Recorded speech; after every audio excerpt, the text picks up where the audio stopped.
If you were to choose like a favorite quote or a favorite concept from Atomic Habits, what would it be? There's a lot. That's a hard question.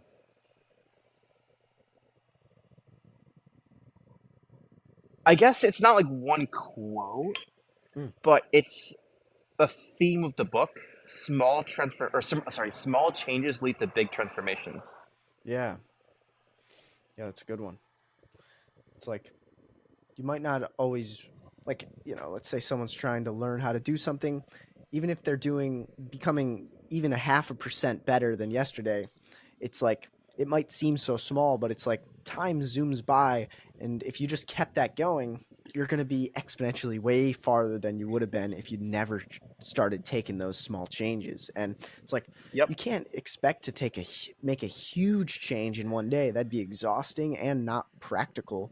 It's so much better to like choose like three or four small things that you can start doing on a regular daily basis, and then just see yourself just explode with growth. And I love that concept because then it doesn't make someone feel as fearful like, oh, I have to take a huge change. It's like, nope, you actually have to make two Small or three changes. small tiny changes that really don't disrupt your day too much and add a lot to your day in some sense.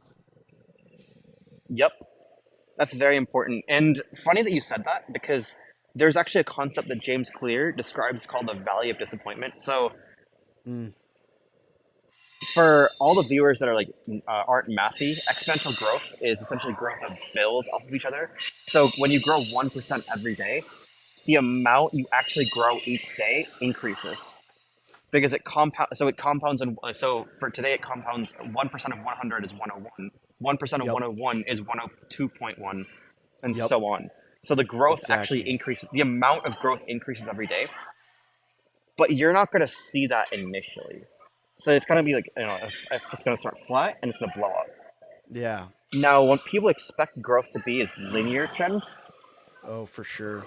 So between this linear trend that's like the expected growth from someone, like so that the growth like someone expects to have, or like any skill, any habit, what have you. This is kind of like abstract, and the actual exponential curve. I don't want to get too mathy here, but Do it. difference between the difference between or the difference between that those two curves, like the actual growth versus the expected growth, is called the valley of disappointment. Oh, sure.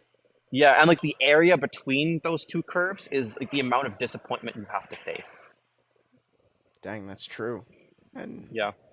it it really applies to people like us who are trying out something new where it comes to a coaching program or creating content or putting ourselves online. And it's like you might see the growth is this or maybe even negative at times, and it's just kind of Mm-hmm. like it can be defeating and it can be disappointing. But it's like, in reading that book, it's like, well, I don't know, it's like the classic phrase, this is where most people stop. They see not much progress, so they give up. So it's like, if we're people that are consistent, we can get past 90% of other people who give up in the first 2 months, you know what I mean? Or first 2 days. And so I guess that's just kind of a view of optimism from what I can tell, which is like that curve of disappointment or just that flat line. Sure, it seems so disappointing and kind of like, oh, this is unfortunate, but it's like, to me, I actually find it to be a great, like, what's the right word, it selects against a lot of people so that there's less competition out there. Like, because if something was so easy, everyone would do it and it just wouldn't be worth it. But like things that are hard, that take a lot of time, now you're going to be, you'll there might only be like 20, 30 people doing what you're doing versus billions. You know what I'm saying? So I find it to be awesome when it comes to like, I'm going to be different than most people, and I'm just going to keep pushing even if I see negative growth, because I know math, I know exponential curves, and I know that once it starts taking off, everyone's going to be like, oh, lucky him. And it's like, nope, they didn't see that flat line for years. So Yep. So there's actually two terms I kind of like. Well, I and like other YouTubers I've watched kind of coined. James Clear did not coin this. I kind of like coined this in my Atomic Habits guide. It's called the Great Filter and breaking the dam. So when you put pressure on a dam mm, for long enough, it'll eventually break, and that exponential growth when you actually shoot up in success is called breaking the dam. And the people that actually break the dam, or the the filter on the people that are actually able to put pressure on the dam is called the Great Filter. So the people that are able to walk the Great Filter, go through the Great Filter, are able to break the dam in success. Those are two kind of like terms I also coined. Sure. Yeah, it's interesting. Yeah, it's like, you have to just consistently keep smashing into the dam or whatever the Mm-hmm. analogy is, because one day it's going to bust open. But it's like some people just run into it 2 or 3 times in a row and they're like, this is just so dumb. It's not worth it. Yeah. And I give up, and I don't want to do that. And sometimes you just have to keep pushing, even if, you know, people around you are saying, oh, stop. Or if your mind is saying, oh, give up.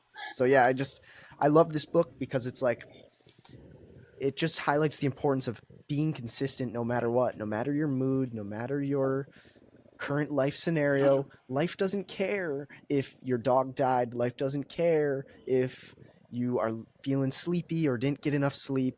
No one cares. You just have to keep posting. You just have to keep trying. And this has to do with like pretty much anything in life. And so I really do appreciate this book a lot.